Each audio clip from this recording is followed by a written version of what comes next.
Merry Christmas. I trust that you're having a great season. Remember that Jesus is the reason for the season. So Merry Christ Mass. Happy Hanukkah. Celebrating the Feast of Dedication, the Feast of Lights. Remember that the wise men, following a prophecy, looking for the fulfillment of prophecy, went to Bethlehem looking for our Savior. That's the reason for our season. Jesus was born of a virgin, born in Bethlehem. And because the wise men were looking for the fulfillment of prophecy, this is also a prophetic season. Do not allow anything or anyone to hinder your prophetic season. Make sure that prophecy is fulfilled in this season. Merry Christ Mass, Happy Hanukkah, Feast of Lights, Feast of Dedication. Keep Jesus in every one of your seasons. More than we can ask or think, more than we can imagine in our wildest dreams. By His blood I have been redeemed, and in His mercy He kept me. Who would let my enemies triumph over me? Oh, my God can do anything more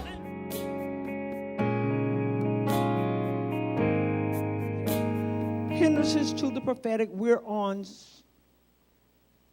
number 5, failure to allow someone to mentor you properly. Number 5, failures to allow. Hindrances to the prophetic. This should be the 3rd CD in that series. The series Ways God Had Spoken series, and I'm teaching from my book, God of My Dreams, Revised Edition, pages 80 through 82. 80 through 82. This is part 2 of Hindrances to the prophetic, and we're on number 5. Failure to allow someone to mentor you properly can hinder you prophetically. There are things that you will learn from mentorship that you will not learn on your own.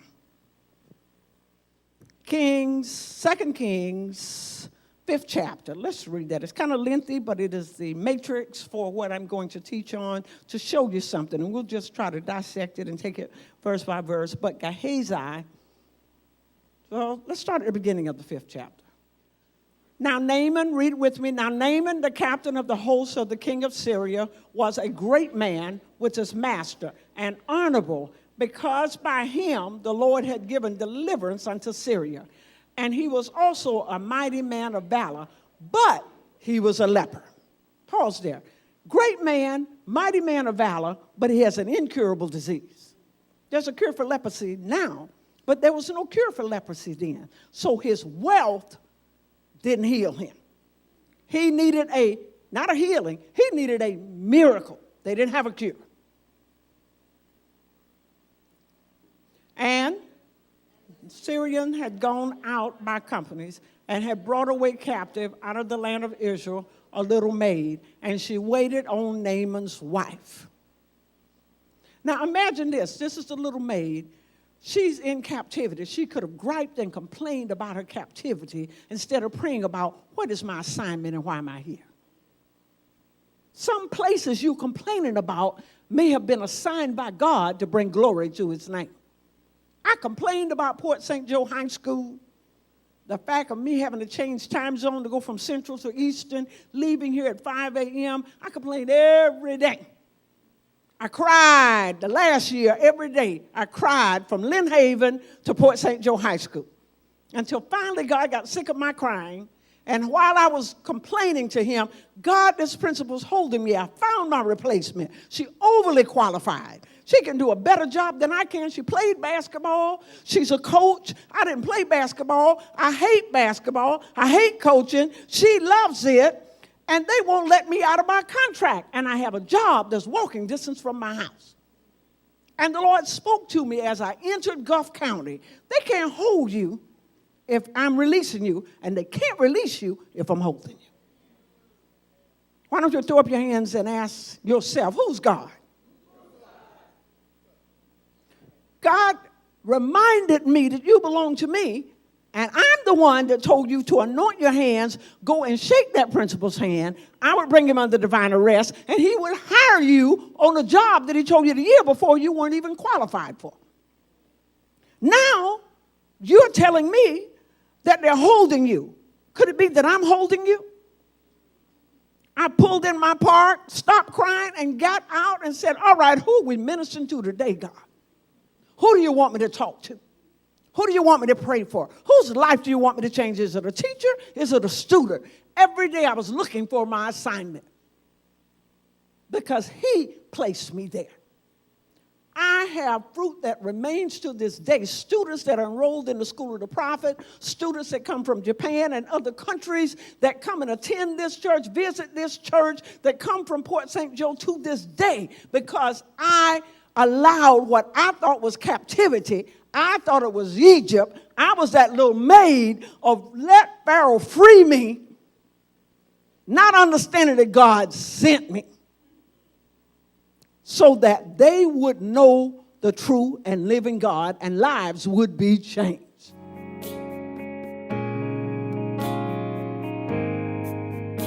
Of her night season, and even showing up in those dreams, because she's been having dreams, and some of them she couldn't remember, but she knew she had dreamed, and even some of the dreams that she had symbolism in it. But Lord, you kept prodding her and you kept guiding her, and because you're the God of her dreams, and you're showing up, giving her systems and ideas and concepts that will make her life successful. Thank you for what you've done in her life, and I thank you for the advancement spiritually and the financial advancement. And I feel the healing balm. Thank you for the healing for the afflictions that have come against her body, and the healing to even solidify this marriage even more so, that you might get the glory out of it, the honor and the praise. And thank you for the calling that's on her life, because she's very much aware that I'm different, that God is using me, how you're stirring up the gifts down on the inside of her, God. I thank you that even though there are times she can't put a label on it, but she knows that the knowledge came from heaven, that it wasn't her natural knowledge, but it's heavenly knowledge. And even the things that she discerns, stirring up that discerning of spirits, I thank you for activating it, Lord. I thank you for impartation, a greater level of impartation, that she'll mark this day and time, that as she walk into 2017, she'll have a greater understanding of her divine destiny in Jesus' name. In Jesus' name. Amen. Amen. Can you relate to any of Yes, this? definitely the dreams are what you're talking about. Dreams about God giving me things. Some things I can't remember. Some things were just so much information that it kind of scared me a little bit. You know, I feared it. And then as I was going on my computer the other day trying to figure out, you look up what dreams mean in the name of the word. Well, make sure you pick up a copy of God of My Dreams. How old were you when you I were was about 14 years old. 14 and on Port St. Joe High School junior varsity, girls junior varsity basketball. Yes, Isn't that awesome? And how old are you now? 42. 42. Married 20 years. And married 20 years and proud of it. Yes, ma'am. Well, I'm 42. I have something on you. That's right. Yes, ma'am. 42 years. Love you so Yes, ma'am. much. Thank you so much. Y'all have a good day. Okay. God is reigniting your dreams and giving you the tools to aid you in prospering because of your dreams. Dr-Vernette-Rosier has released the God of My Dreams textbook and workbook to guide you in your studies. For your donation of any amount, you can receive today's teaching on CD. For your donation of $50 or more, you can receive the God of My Dreams textbook and workbook. For your donation of $75 or more, we will send you the God of My Dreams textbook and workbook and your selection of one of the t-shirts in our Dream Collection. For your donation of $100 or more, we will send you all of today's offerings and a God of My Dreams journal and coffee mug. To place your order, contact B157 Ministries staff at 850-769-5442 or email us your request at vyrosierministries@gmail.com. You may also place your order securely on PayPal. Thank you for supporting Let the Prophet Speak and helping us reach the nations.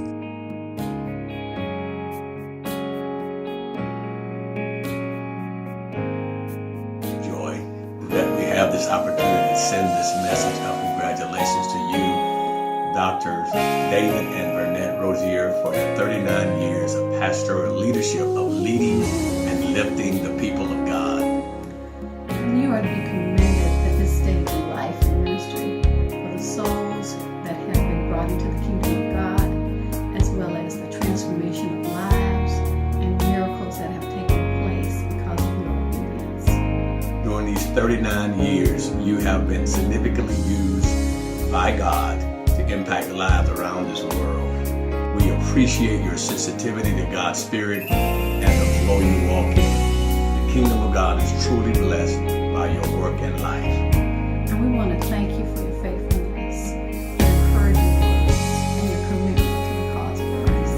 We value your friendship and always look forward to every opportunity we have to fellowship with you. May God continue. Blessings be upon you, your family, and the ministry. And may you many more fruitful years.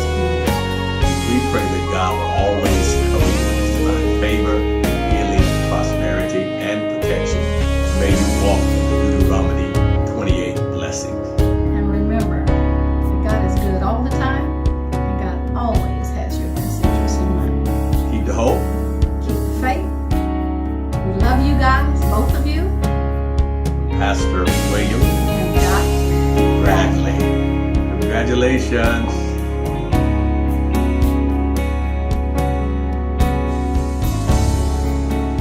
And she said unto her mistress, this is Naaman's wife, would God, my Lord, were where? Read with me. That is in Samaria, for he would recover from his leprosy. Her entire assignment, being a captive, being a slave, was to tell Naaman's wife, Naaman, who has leprosy, and the little maid, who you don't even read her name, just she's called by her title, maid, tells him there's a prophet in Israel that works miracles, that you have an incurable disease, but if you were in Israel, you'll get a miracle. That was her assignment. Could it be that you're the difference between a person receiving their miracle and not receiving their miracle because you're busy griping about where you don't want to be? We're going to have some people birth children after all this groaning and labor right after this.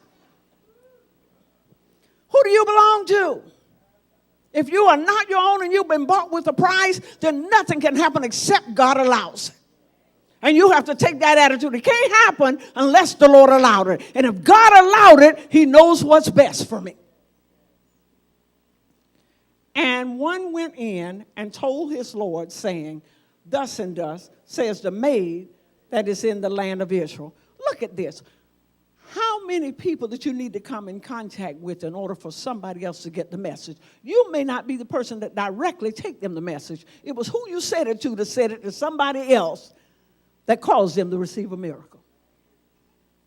And the king of Syria said, go, and I will send a letter unto the king of Israel. And he departed and took with him 10 talents. Here's something else I want you to look at. Naaman is the captain of the army, of the Syrian army. He has favor with the king. Your boss needs to be able to call you a person that has valor. Your boss needs to be able to see your character.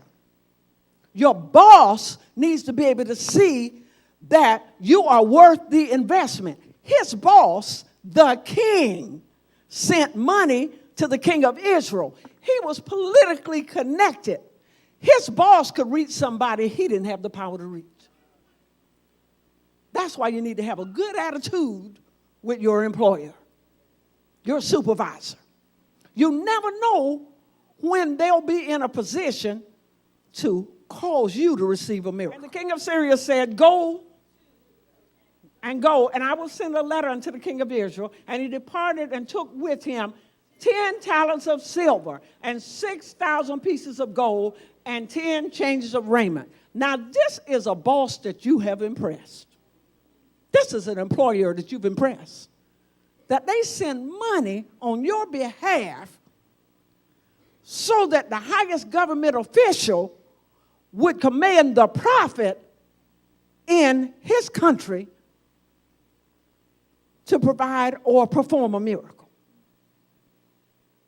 Could you have hindered your own miracle because you had such a nasty attitude?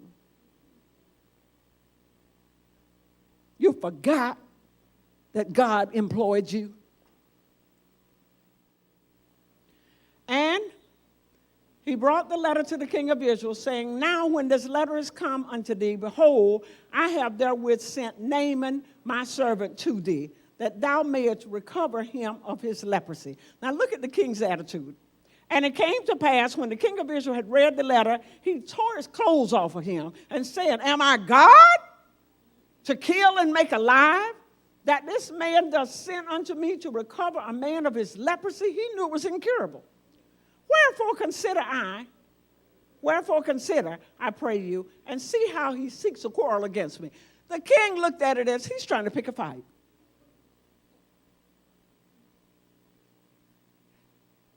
Keep going. And it was so, when Elijah, the man of God, had heard that the king of Israel had rent his clothes, the prophet knew what the president was doing. Can we bring it home?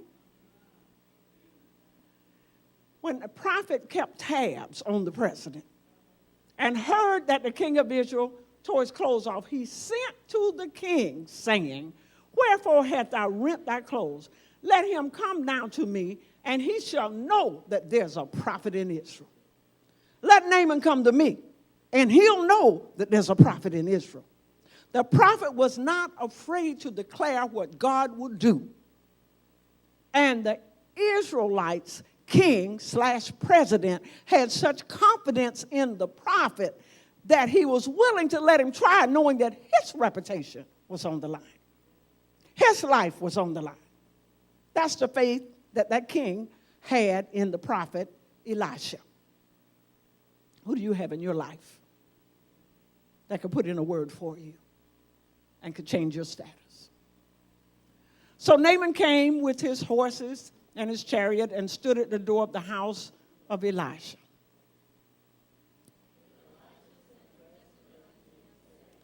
Go and wash in the Jordan 7 times, and thy flesh shall come again to thee, and thou shalt be clean. Now hold right here. This is a captain, a mighty man of valor, very prestigious, spoken well of by the king of Syria. He's well known, so he has a very arrogant attitude. Before you receive your miracle, God will send you through a process to humble you. Have you ever had somebody, they need your help, but they're so arrogant and conceited, they want to tell you how to do your job, but they couldn't fix it themselves?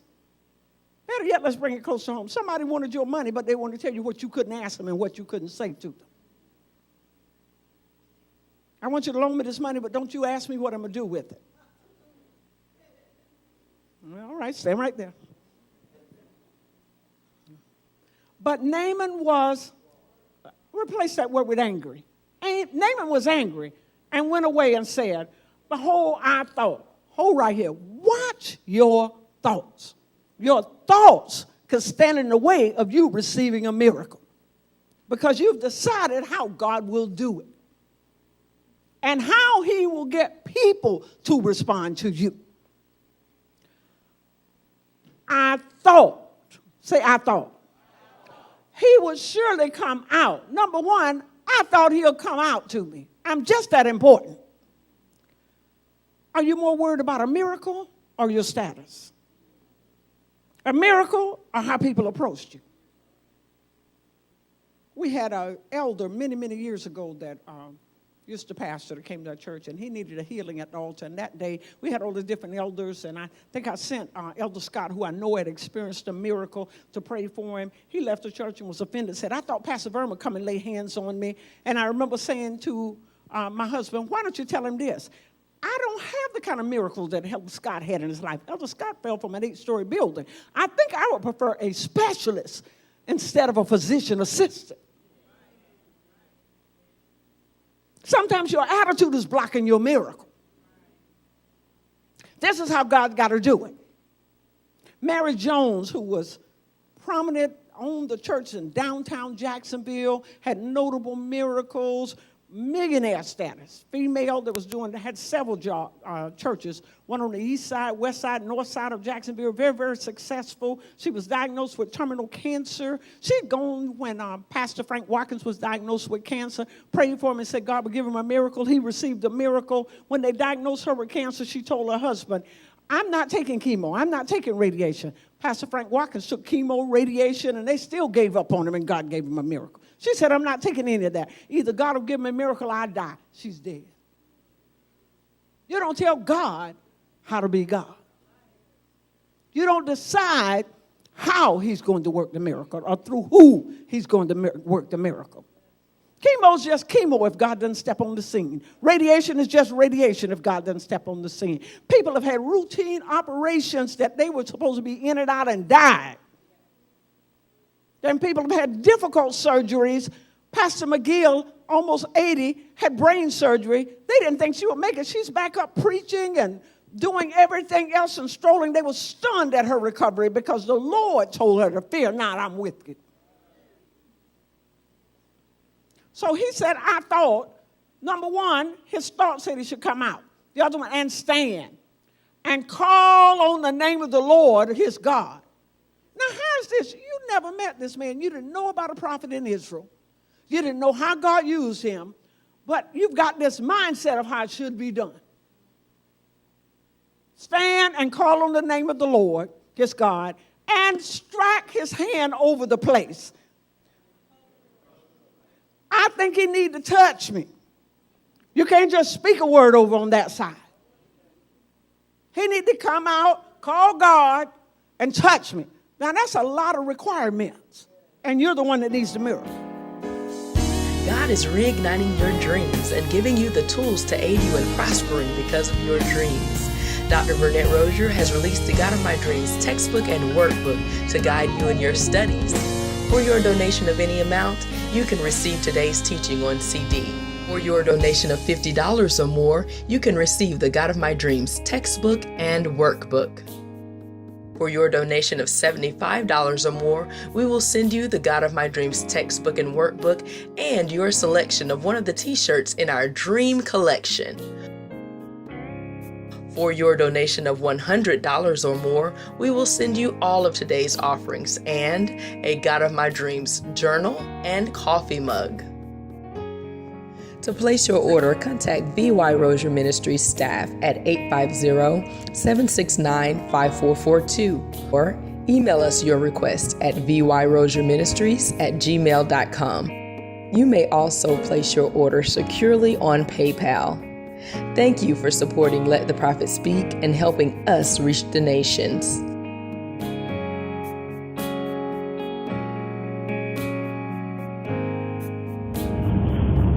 Hey, Mom and Dad, Merry Christmas. Merry Christmas. We wanted to take the time to thank you so much for everything that you've poured into us, everything that you've taught us. You taught us so much about our giftings and our callings, and we are who we are today because of the God in you, and we're so thankful for you.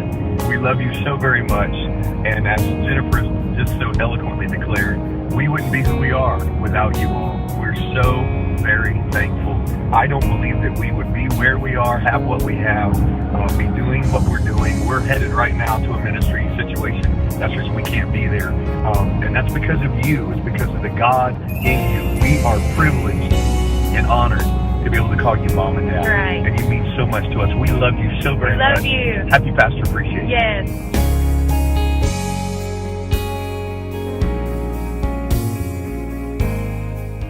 His thoughts takes him to another crazy place. He almost misses his miracle. Are not Abana and Parthar, rivers of Damascus, better than all the waters of Israel? Now I got a problem with the water he told me to dip in 7 times. Does this sound like somebody with an incurable disease? You got all these thoughts.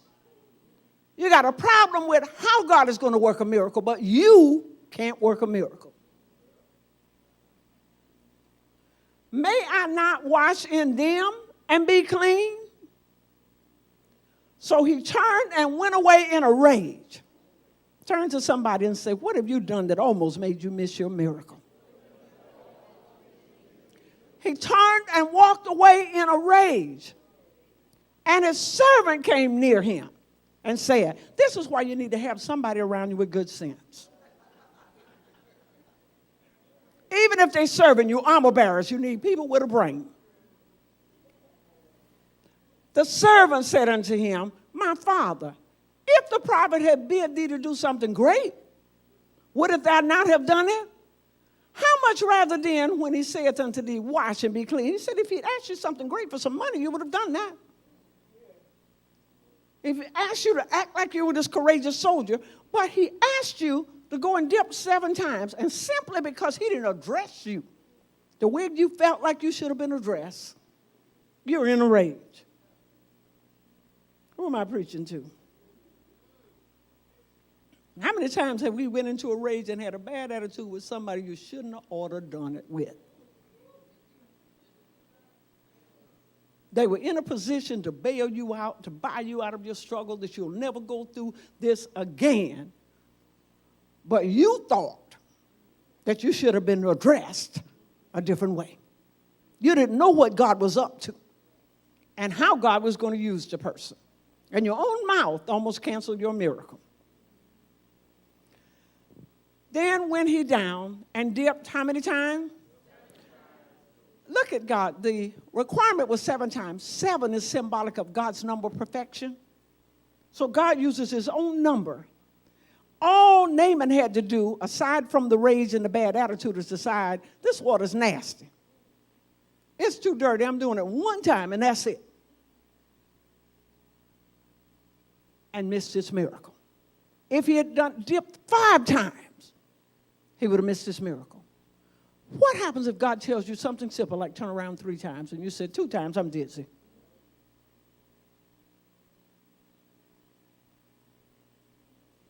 According to the saying of the man of God, he followed what he said, and his flesh came again like unto the flesh of a little child. He was clean. The miracle was in filthy water, so that they couldn't say the water cleansed him because it was crystal clear. In filthy water, so he couldn't say it was Elisha's hand that worked the miracle. Filthy water, so he couldn't say it was because Elijah came out and yelled God's name. God was showing how he could take an inanimate, something filthy, something that made no natural sense, that he could use nature and perform a miracle.